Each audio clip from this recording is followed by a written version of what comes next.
Yes, that's right.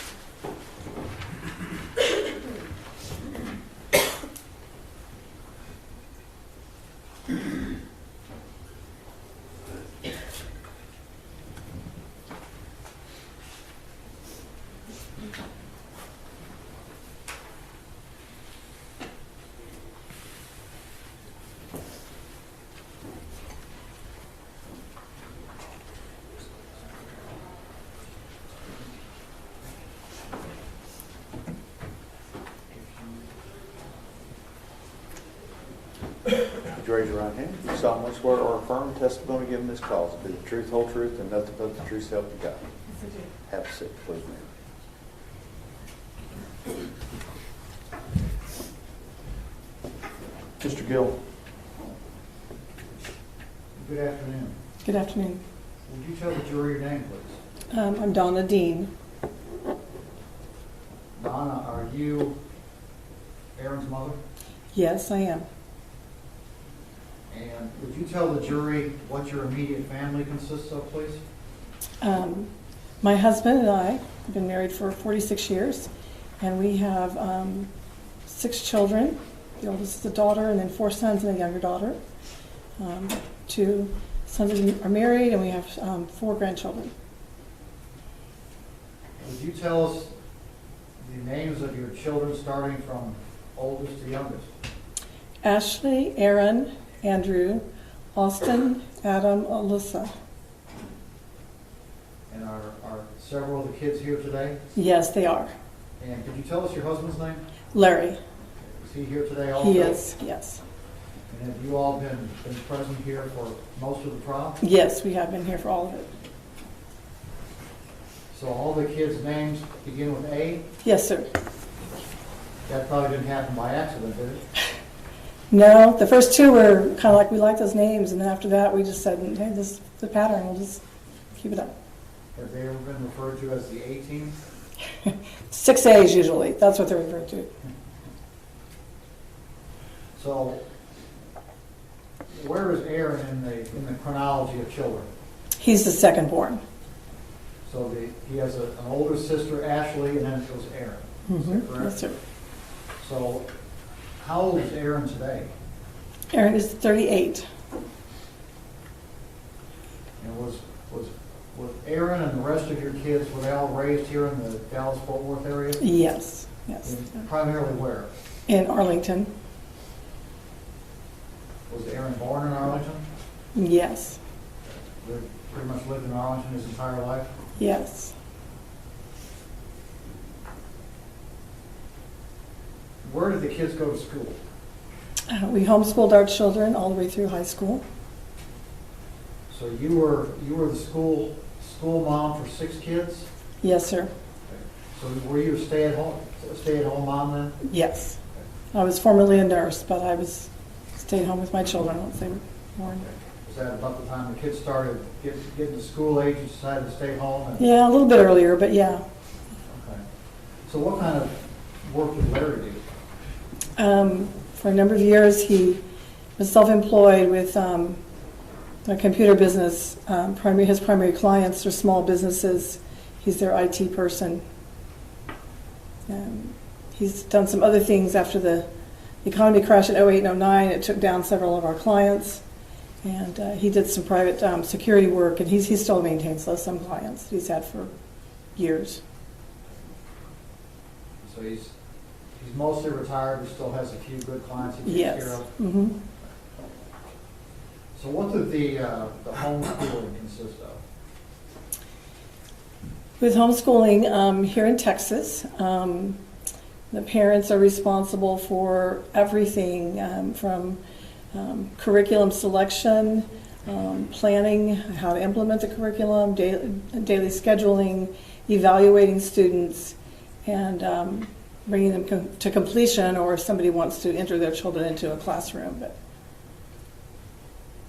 So at some point, Aaron earned a high school degree, he did. and after high school, what did he decide to do? He entered University of Texas at Arlington as an honors student in the engineering program. And did he eventually earn a degree? He did. He has a degree, a bachelor's degree in physics, and it's a minor in engineering. And then he went to work at the engineering field? Yes, he did. Okay. He actually worked in engineering some while he was a student. At some point, he decided to change careers. He did. He decided to become a police officer. Yes, sir. Do you know why he did that? He told us he wanted to do it because he wanted to make a difference in people's lives and to help people.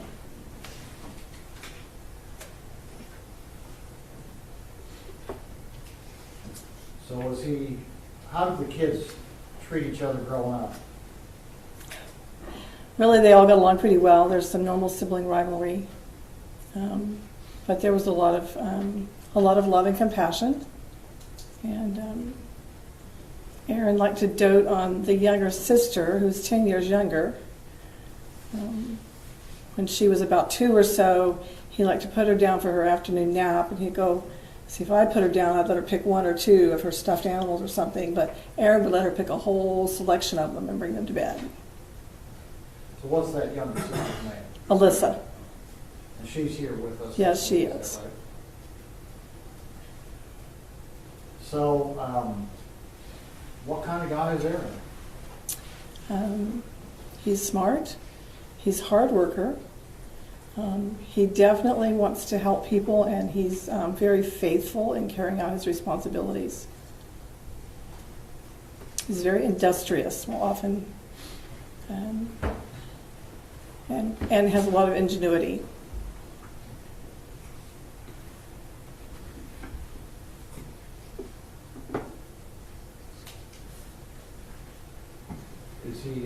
Does he have the ability to follow rules?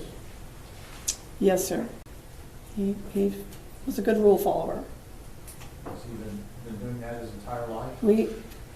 Yes, I mean, it's, children have to be corrected, but Aaron didn't break rules or anything as a young person or a teenager. How does he deal with other people? How is he around other folks? He enjoys talking to people. He has a lot of wide-ranging interests. So oftentimes he has conversations with people from all walks of life. He's heard testimony about he's a musician, he loves history, he's well-read on a variety of topics, including many literature topics, classic literature. So he can converse on many topics and enjoys that, with talking with people and doing projects with people, helping. How does he help other people? Over the years, when he was younger, when he was high school or college, I think it was maybe in college, he was, several times he would house sit for some friends when they were gone, different friends, varying friends. And he had some interesting experiences. He grew up, we had a cat, and then some of these friends had cats and dogs and fish and chickens, and he did yard work typically. One friend was a widow lady and needed a lot of help around her place. She had a place with not acreage, but a very large yard, and it needed some work, and Aaron would often go over and help do the yard work or make repairs. When he was growing up, did he have any particular hobbies? Yes. He loved to build with any kind of the construction toys that kids play with, Legos. We did a lot of Legos and Connects. A lot of kids like to build their Lego model, as it pictures, and then they set it on a shelf, and that's great. They've got a great display. Aaron's idea was you'd build it, and he looks at it and say, "I wonder what happens if," And then he always loved airplanes, aircraft, and one day as he was getting into probably, I'm going to guess about the 9th grade when he did geometry, 8th or 9th grade, and couldn't figure out where he was, and I looked and he was in the garage, and he had this big, a lot of paper out there, and he was out there measuring and everything, and he said, "I just figured out how to make the angles on the airplane, on the wings, correct, and now I know how to make these wings right." So, yeah. Did he enjoy woodworking? Yes, He did. He started that. The first thing I remember he did was he was probably about 12. I'm not really certain. It's just very simple. He took two almost like sticks of wood, but kind of cut on them some and notched them, and then glued them together to form a cross. And on it he wrote, "Jesus loves you." And he gave it to me, and I still have it on my dresser at home. Did you tell me about a couple of things he did for other folks while he was in high school and college? Yes. When he was in college especially, because he lived at home, but he was obviously on the campus most of the time, most of the days. And a lot of times he would eat at fast food places or whatever. And on several occasions, he encountered people who were in need or were homeless, and he would help them. The first incident that I remember, I think it was in his freshman year of college, and they start school in August, where it's very hot here. And he was at a fast food place up in by UTA. I'm going to object, Your Honor. May I take this witness on board, Donna? Yes. Ma'am, how do you know about what happened at UTA? Did the defendant tell you? He told me. I'm going to object, Your Honor, to hearsay. Sustained. Were there occasions where you observed him helping other folks? Certainly there were. Besides the friends that I told you about, there was one homeless man in particular that he helped, and I know he helped him because he gave the man our home phone number. Back then people didn't use their cell phones except for emergencies. And one day I got a phone call, and it was from the city jail, and wanted to know if I would take a call from, I don't remember what his name was now. It's been 20 years ago. But it was the same person that Aaron had encountered. And this man was going to be released, and he needed some help. He didn't know where to go, and anyway, various things happened. We had contact with him off and on, and ended up suggesting that Aaron put him in contact with the Union Gospel Mission here in Fort Worth for some ongoing help. So is that typical of the kind of things that... Yes. And one time, too, another time when I was present, our church had a game night on a Friday evening, and we had food and everything, and we cleaned up, and a car pulls up with a man and woman and I think 2 children, I don't remember, and they said that they were needing food and money, and Aaron immediately began getting the food that we had just packed up, getting food out to help them and that kind of thing. So. If the jury were to see fit to give Aaron a probated sentence, would Aaron be able to follow the rules that Judge Gallagher gives him, no matter what they are? Absolutely. He's had to follow bond rules for the last 3 years, which I think there's a fair amount of similarity. I noticed that one of the conditions is they have to have employment. And when Aaron, well, obviously he lost his job for the police department, and he needed to try to find work. And he's began working for a friend who had a business cleaning vina hoods on restaurants, but this was just before COVID. When COVID hit, all the restaurants closed down, so he hadn't had a job. And throughout that time with COVID, there was some dead time in there when nobody could work because businesses were all closed. But then he would begin to apply through a lot of agencies, I'll call them, I don't know, people who help placement services. And I think the way some of those work is they'll do a basic background, and then they place somebody, and then they'll do a more thorough background check. So Aaron was placed into, I have no idea how many jobs, with a whole variety of different things. And then when the full background check would come and they realized he was under indictment, they would say, we can't keep you working here. And I know at least one of them, the supervisor particularly, said, I'm going to really I really want you to work here. You're a great worker, and we really need you. But his company wouldn't let him stay on. So I'm confident that he would find work to do that and follow the rules. Well, he's managed to keep busy, hasn't he? He has. He's in the process of, he's got a Suburban that's got some engine work that needs to be done, and he's got some projects going on at my house and a couple of other family members' houses with some repairs and upgrades and so on, in addition to the work he's been doing. Cross-examination. Ma'am, Yes, sir. is there a much worse pain for a mother to feel than to outlive one of her children? I don't know because I don't outlive one of my children. But can you imagine?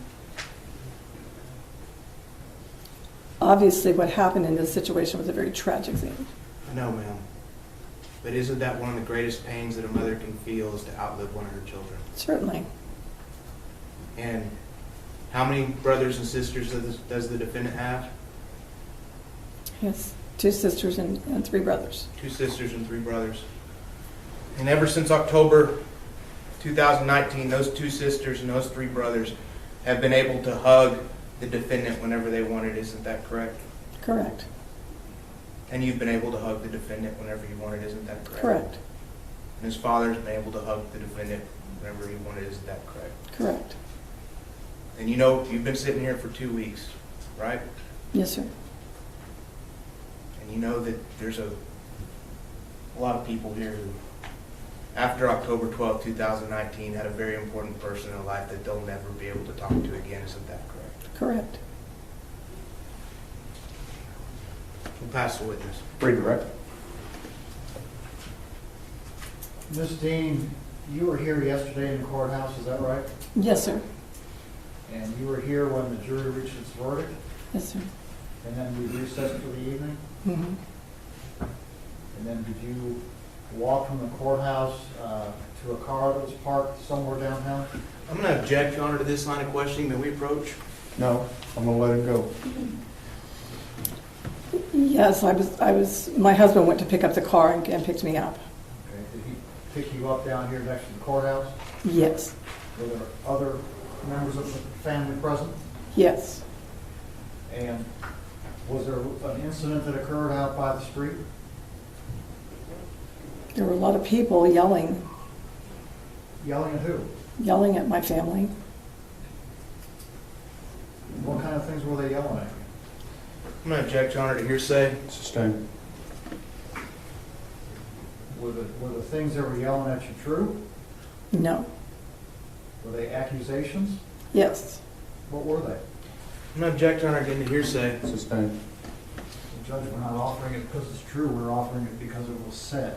Then I would object to relevance. Understand the objection, sustained.